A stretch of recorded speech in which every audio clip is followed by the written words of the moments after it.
All right, this probably looks familiar, right? Complex asynchronous flex, right? Last time it was simple asynchronous flex. This time it's complex, but it's going to be mostly the same, right? We're going to change a couple things here, but not much, right?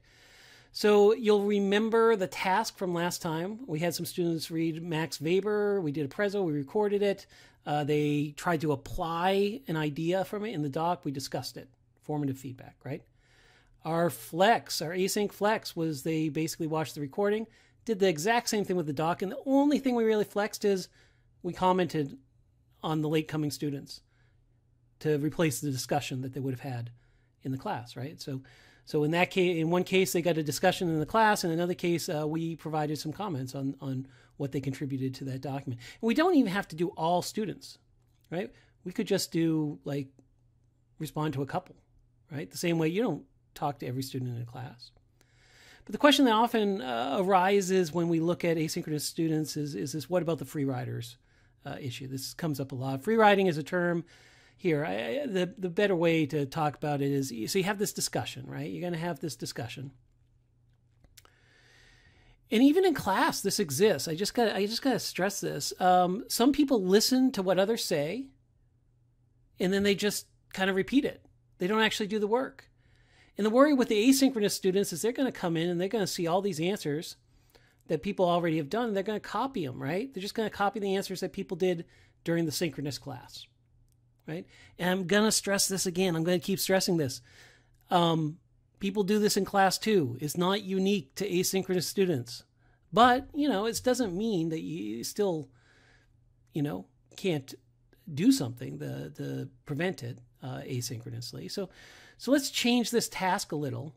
The students applied an example in that first one, right? They came up with an example of where politics was the slow boring of hardboards. That sort of social movements. They added social movements that had that long, constant pressure and finally had change.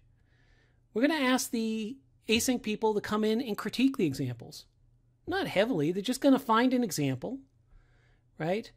So let's take an example here. Slow boring of hardboards. And one of the students that is in the synchronous class, they talk about marriage equality, the marriage equality movement, right? They say marriage equality movement is an instance where politics is a slow boring hardboards. The async students, now their task is they come in and they look at all the answers of those synchronous students and they pick one that they think is a good example. And they go to the Wikipedia page on whatever that social movement is. So marriage equality. And they comment on that student's example.